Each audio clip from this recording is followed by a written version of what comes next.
thank you all for coming today. It's lovely to see you. The weather's very nice down this neck of the woods, much better than it was in Liverpool when I left last night. So, yes, as Uti was saying, I've worked in the sector for quite a while now. And when I was invited to give this talk, I thought it would be really good just to reflect on the changes that I've noticed and experienced in terms of studio-based artists and various people working in the contemporary crafts over the years.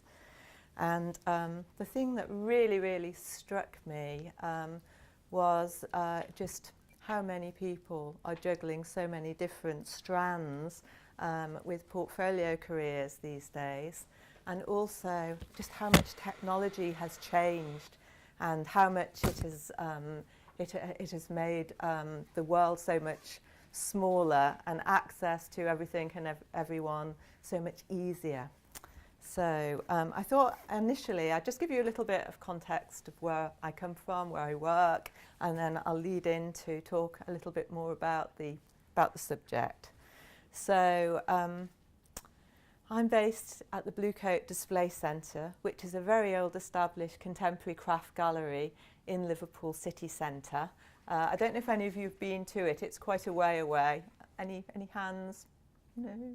Anyway, if you're in Liverpool, I would recommend coming in. It's right in the city centre, and Liverpool itself has the Tate Gallery, a big national collection, National Museums Liverpool, with 3 or 4 large Victorian galleries, which does contemporary as well as period. So it's well worth a visit, and it's a World Heritage site, the waterfront, so very attractive. So this is my domain, and this gives a little feel to just where we are. You can see in the background the Liver buildings, which is a very iconic and symbolic building from Liverpool.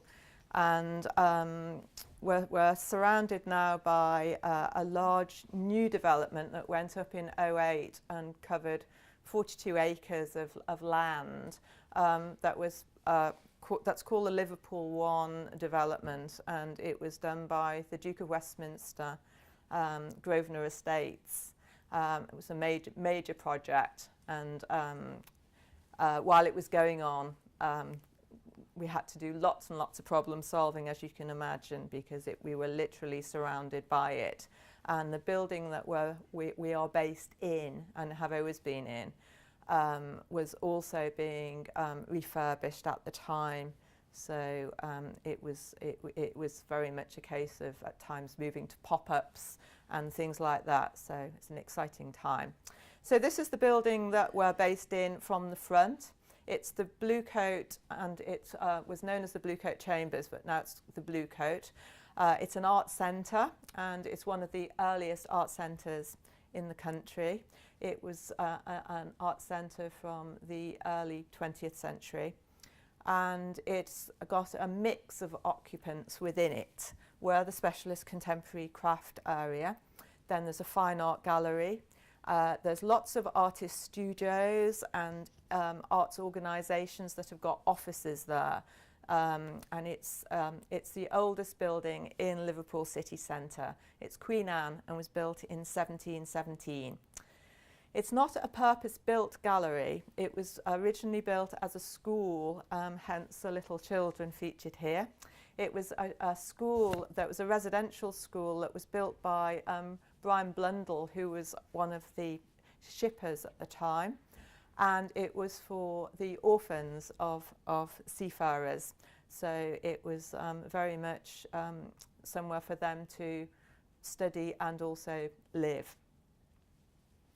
The Bluecoat Display Centre was founded in 1959 by Professor Gardner Medwin, who was the head of the School of Architecture at Liverpool University. And he was very interested in craft and design as a consequence of his career. And he also had his own private practice studio at the Bluecoat at the time.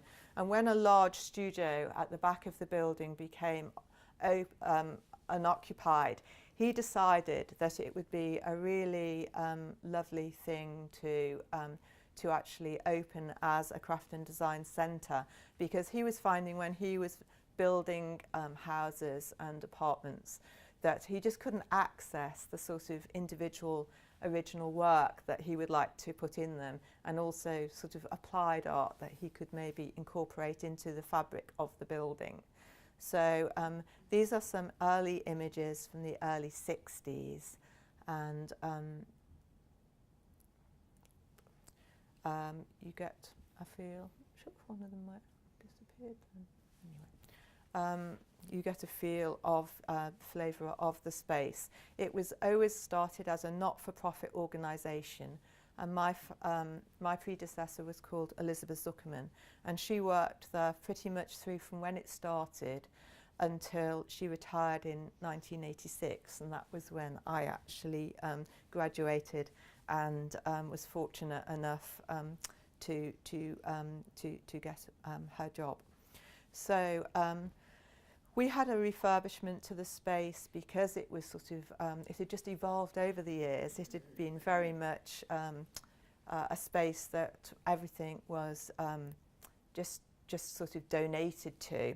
And I think one thing that struck me when I came was just that people were becoming a lot more visually aware, and it would be real to show the work to its best advantage. It really needed improved lighting and facilities. The disabled access was very poor, and various other practicalities. So we were fortunate to get a small grant from the lottery at the time, and were able to do a certain amount of refurbishment. And we worked with an architect called Maggie Pickles on the project, who had a space at the Bluecoat at the time. And she had done another very old building in Liverpool that was converted to a women's technology centre from an old school. And she'd been very sympathetic, because talking to the clientele, and a lot of them had been going and really loved the place since it was founded, they were very clear that they did not want it to turn into a coal white box. They liked the warmth that they got, even though it was a bit rough around the edges. They liked the character. So her brief was to kind of maintain the character and not change it too dramatically and try to make it into something it wasn't, but to make sure that the work could be shown to its absolute best. And we encouraged her to work with artists and designers whose work we showed, because it seemed to make sense. And so there was various commissions that she coordinated, like the window shutter, which actually slides, and that was done by a couple called Definitive, Helen and Gareth. And they worked with Louis Thompson, the glassmaker, who relatively recently finished doing his masters at the Royal College. I know I saw his show, I think it was 2 years ago, so you might well know him. He works for London Glassblowing Workshop now. And various other internal commissions, plus a mezzanine office, which tidied a lot of the paperwork and things that were around the space at the time. And since then we've worked with lots of artists, applied artists, at various stages in their careers. We've got emerging, midpoint and seniors. There's been opportunities. We're keen to have emerging work and to work with emerging artists, because I think it's really, you really get a perspective of what's happening at this very moment in time. It's very much the zeitgeist, and it's very much them expressing current sort of thinking. This was a show that, when I mentioned we had a pop-up when the work was going on in '08, we had a pop-up shop, and I was approached by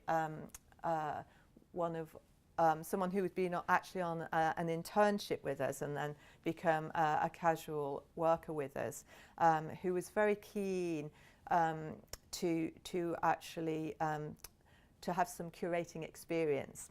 and he proposed an exhibition called Wunderkammer, a cabinet of curiosities, and he had developed it to quite a high standard in terms of his presentation to myself and my work colleagues. And we really liked what he was saying and the sort of artist he was talking about. And it was a collaboration with an antiques emporium, which is based in Liverpool, who supplied the cabinets, and we had those for sale. And they did manage to get some sales while it was on. So I think the next two, these slides all show that particular exhibition, which was very popular. And I think for us, we feel like it just brings that sort of freshness and immediacy that sometimes when you've been working somewhere for a while, because I'm fortunate in that I've got a quite steady work team. Everyone loves the work, so no one leaves very often, which is great for continuality. But we do rely on interns and younger people who actually come in and assist us for periods, just to get a slightly different approach. While we were in this pop-up, we were fortunate to find a very large space. Grosvenor Developments, I think, felt exceptionally guilty about the inconvenience they were causing to a business like ours, which doesn't have huge reserves, and so is always on a bit of a knife edge. We don't actually get any regular funding at the moment, so it's very much income generated by ourselves. So anyway, we had a large space, and this is another youngish artist called Emma Rogers, and this exhibition came about via a commission which was to do with a collector wanting to commission a bronze of a dancer, and we introduced Emma Rogers, who works in ceramics and bronze, to the particular collector. And as a result, she went to see a dance group with him that was a contemporary dance group called Chapter 4, and ended up with a body of work. She enjoyed it so much.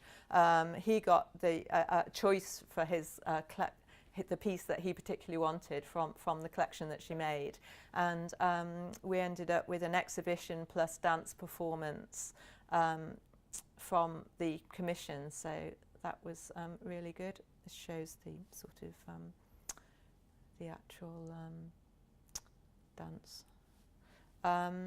This is an exhibition in our exhibition space, which isn't huge. This is when we're back in space, of Halima Kassal, who is a sort of young to mid-point career artist who works in ceramics and bronze, and you might well be familiar with her work. She's shown we've shown her at Collect, and I think she's also been there in the last couple with a London-based gallery. So, and then we also have work by very much established, mature artists like Wendy Ramshaw. This was one that she did called Drawings in Gold, especially for us, with a catalogue. And Magdalena Redondo, who I know has connections with this particular university. And we were one of the first galleries that showed her work. It was my predecessor, Elizabeth Zuckerman.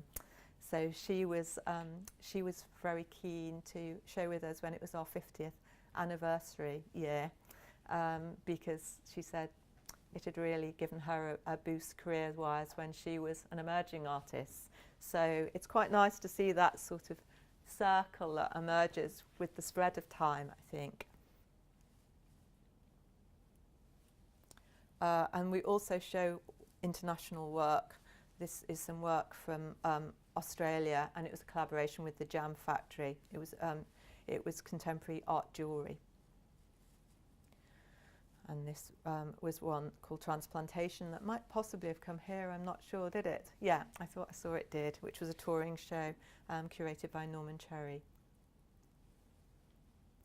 And so the sort of places that we go to look for work for the gallery and artists and maybe meet artists are shows like Collect, which takes place in May each year, currently at the Saatchi Galleries. It was originally at the V&A when we started doing it. We don't do it every year because it is incredibly expensive to do, particularly if you're not based in London and have to get accommodation and various other things organised, the transport side. But we have found it very useful when we have done it. And there again, we've tried to always take a range of artists in terms of age range and point in their career range to just show the range that we show. And generally when we've shown in London, we've focused more on work from the northwest, just to give those artists a profile in the city and also an international show such as this.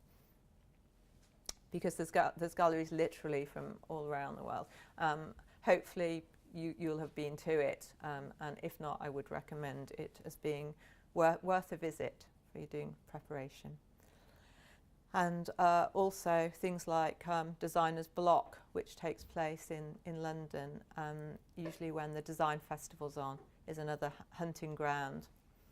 And talking earlier about advances in technology and things, one thing I would suggest, thinking about our exhibition programme, is it's well worth investing in some good images, professional images. These days, it's moved on a lot to when the actual finished pieces were very expensive in terms of glass slides that that you had to send out and that would get damaged and lost and things.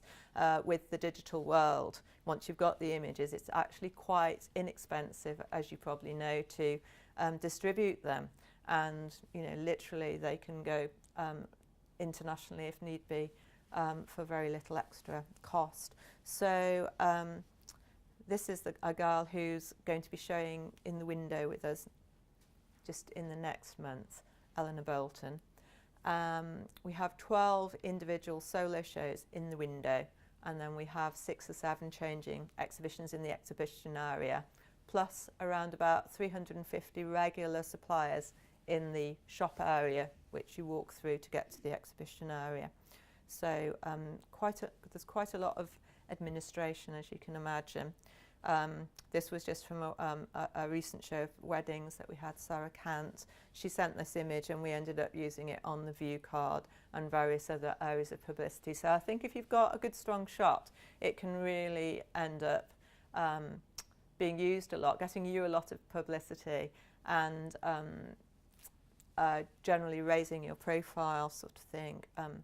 So we found with press, they inevitably pick up on the work and mention the work that's got the strongest images associated with it.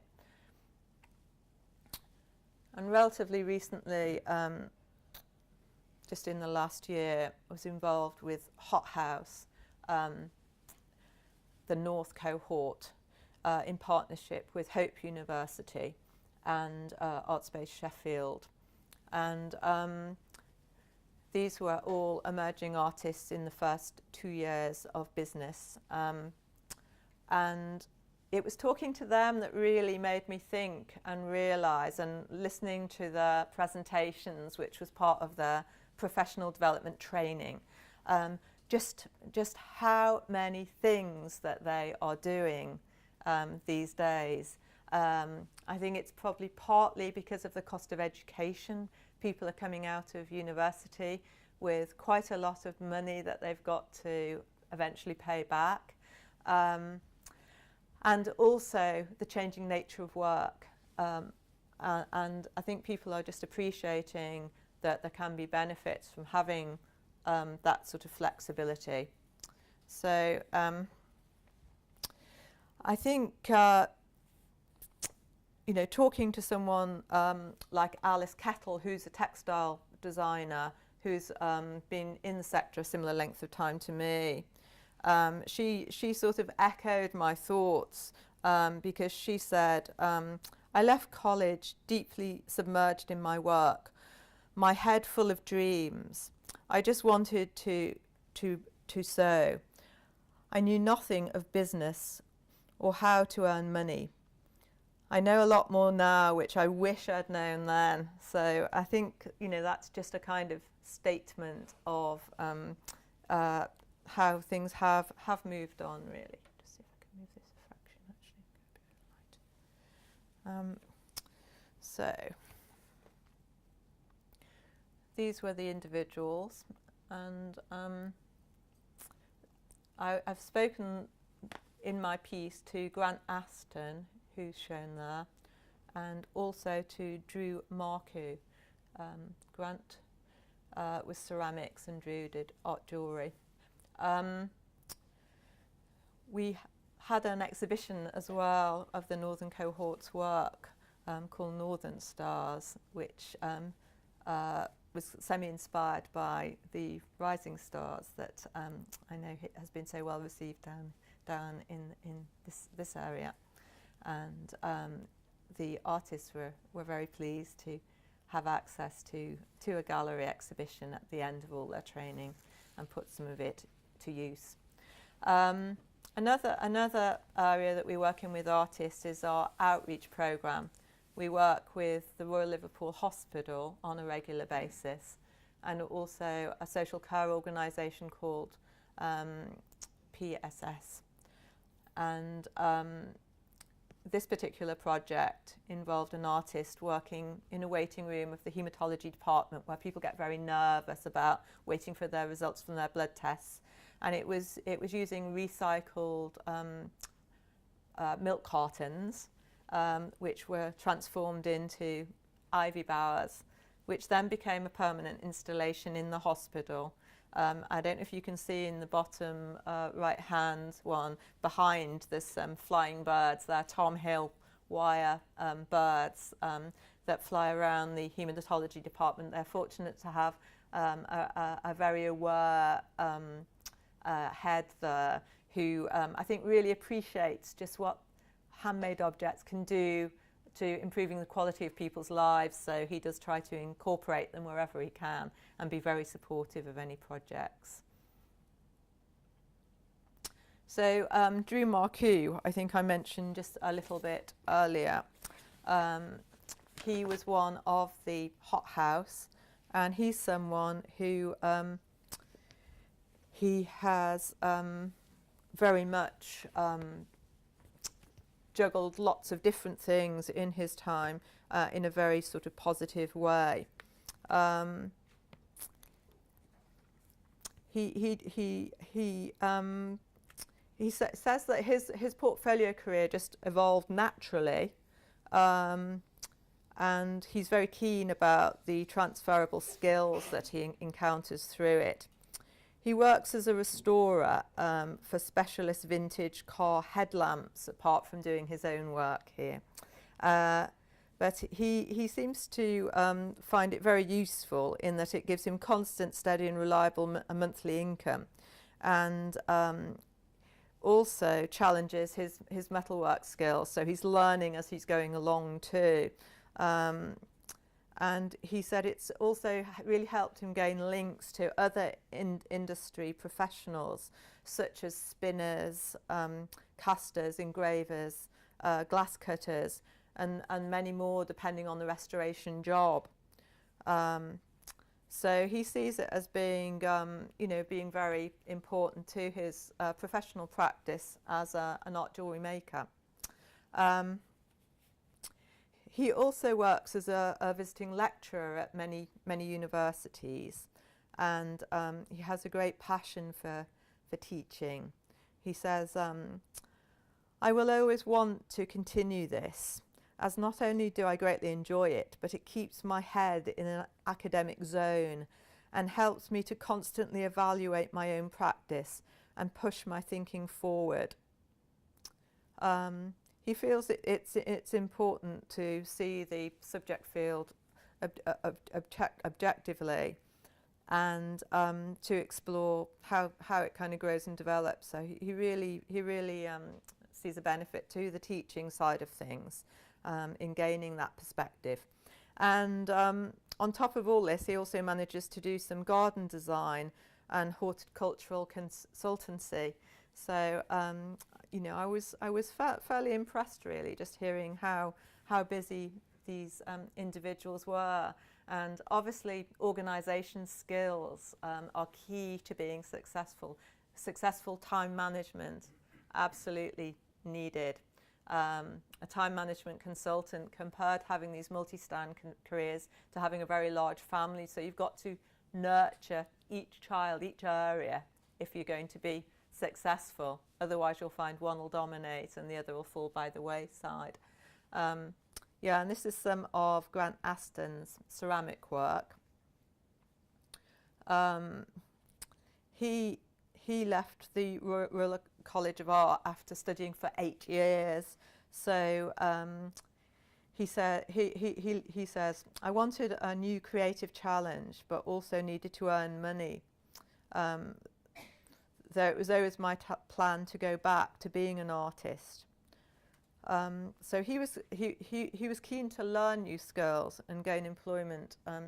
And he ended up as a specialist decorator for various companies who valued his aesthetic eye. So I think the thing is, don't forget, a lot of the skills you've got can really enhance a business. Like I was saying, we really enjoy having, you know, young student placements, young interns, people coming in, because that you've got a lot to offer.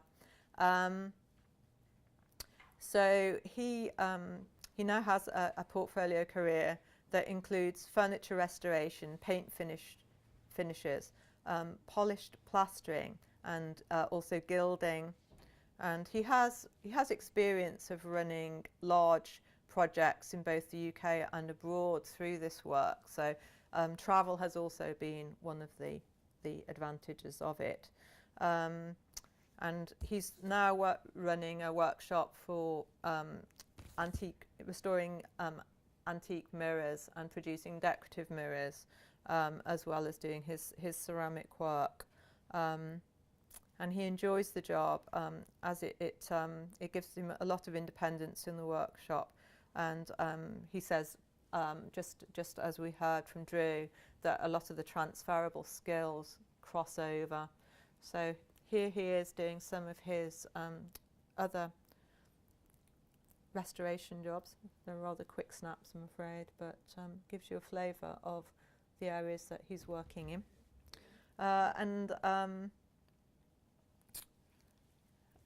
Yeah, he's sort of very much keen to continue it also.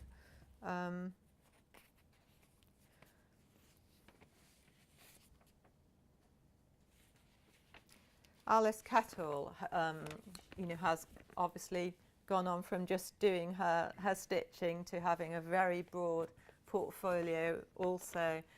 She works as a lecturer, and she also collaborates with other artists. She's a curator. She does commissions. She's got quite a range, as well as being a mother. And she said, in a way, having a portfolio career for her just naturally evolved through her lifestyle needs. I think even at one time having the challenge of a sort of repetitive strain injury. So she's had to kind of work around these things with her career. And this is her at the university, working away with the students. This was a commission she had for the Winchester, I think it was, let's see, just remember, Winchester Discovery Centre. And this is some more recognisable work of hers. This is her in her studio when she manages to get there.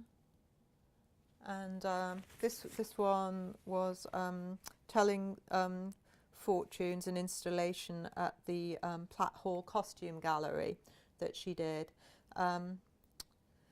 So I think the first image was of a show she curated called Powerings too, that you might possibly have seen at the Stroud International Textile Festival last year. I know I went down and saw it. It was a very, very well curated show, I thought. So yeah, she really, really enjoyed it. So, so they're all kind of moving on with their work. I think in terms of developments, often you're seeing things kind of come slightly full circle. while when I started at the Display Centre, a lot of the artists were very much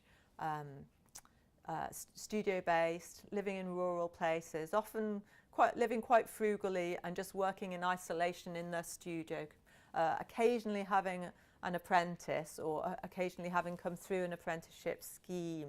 And with the lack of technology, I'd very much have to go to their studios. It was before there was lots of really big shows. I think Chelsea Craft Fair was about the only one at the time that had anything of quality there. So they were very much, working in their own space all the time and pottering away, but relying very much often on people finding them. I suppose through the gallery network, really, if they had their work in a gallery and with the Craft Council, they could be sort of tracked down. But now with the growth in sort of urban group studios and things, there's a lot more opportunities to actually have a studio space and still have contact with other professionals. And a lot of the studios like Cockpit and various other ones have professional practice tuition thrown in, and they're also looking at an apprenticeship scheme whereby apprentices could spend time with lots of different artists with a view to learning different skills and sort of exploring the areas and gaining much needed experience sort of post college.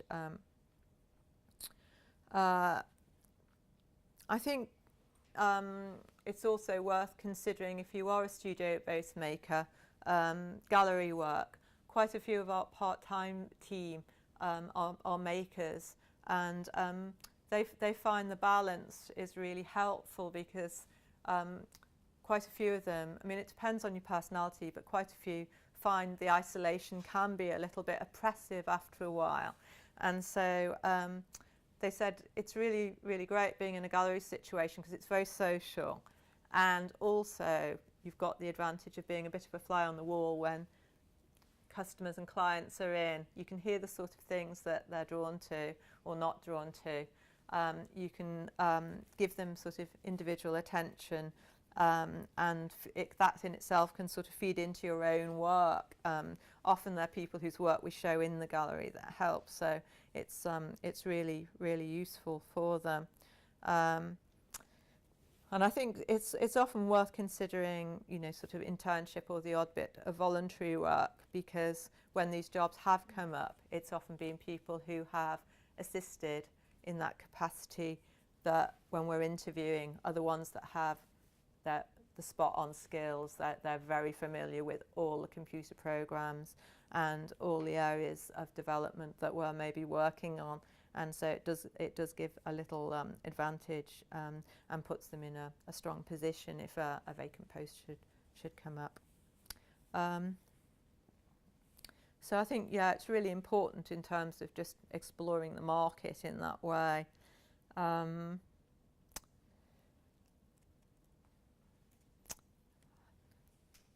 Another artist who actually came as part of a residency in Liverpool, Sarah Flynn, who's an Irish artist. She was over last year, and she lives in at the time she was living in quite a rural area, just not too far from Cork, but very much in the countryside. And she actually needs silence to work. She doesn't listen to any music or anything like that, no radio in the studio. She actually loves silence, but she was feeling increasingly kind of cut off and that. And she found that technology really helped her there, because with Skype and kind of FaceTime, she was able to arrange with other friends of hers who were makers, who were in a similar position, to have coffee breaks and lunch breaks and just have a chat via the computer. So I thought that was quite interesting, really. That's the sort of thing that years ago would have just been seen as something, sort of space age, and probably not something that would be possible. So it's she said it's just so much better than than a telephone, when you can actually see that sort of face-to-face contact, you know. So I think all in all, just looking at thinking about the kind of hard facts with people coming out with debts, and also when you think that a new practice is going to take a while to establish. So inevitably with any small business, the first few years are not very profitable.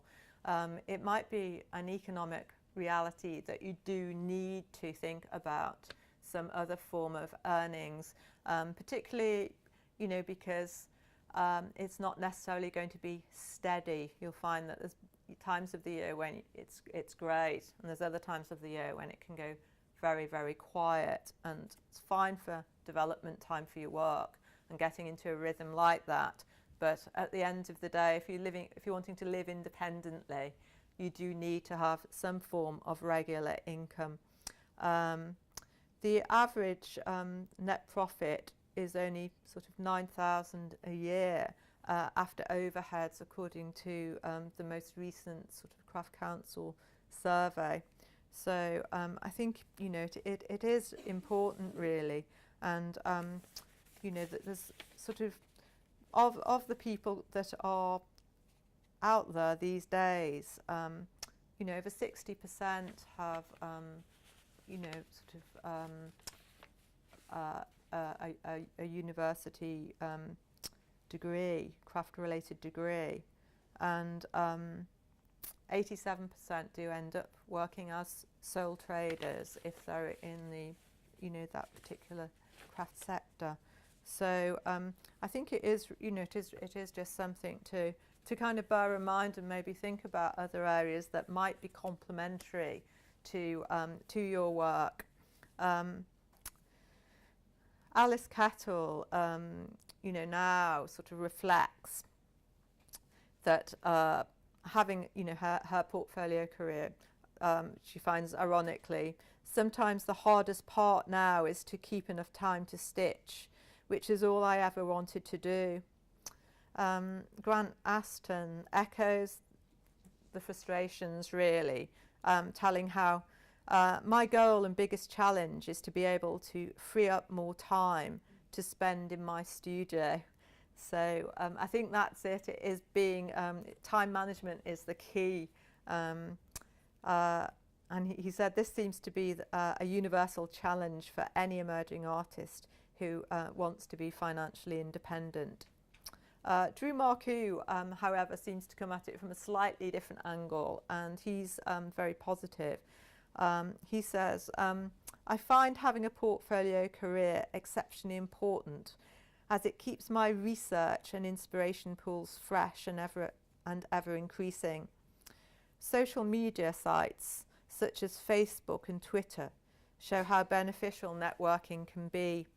But I find that by having a portfolio career, I am able to do a lot of this networking naturally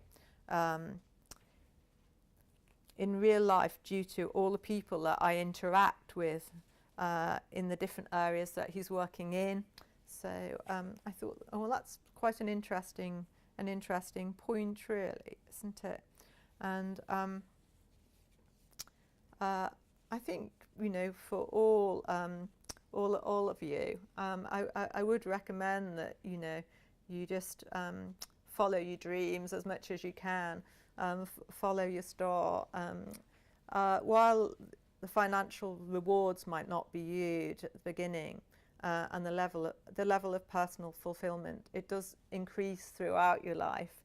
And as Grayson Perry said in the Wreath Lectures recently, if someone offers you some little exhibition or little part in a group show or a little opportunity, you take it, because you just never know.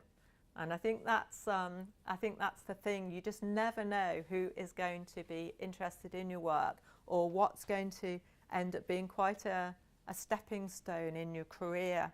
I think all the artists who I spoke to sort of pointed to that, really, and just the way their careers had evolved often not in a linear way, but through this sort of serendipity and chance meetings and people seeing their work and maybe going on a training course, and that leading to some extra exposure, which then leads to some more exposure, and going on like that.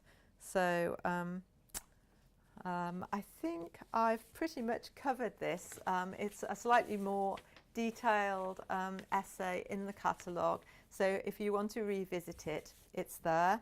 And if you've got any questions or other areas that you might like to talk about or ask me about, I'd be very, very happy to share my experience with you. Thank you.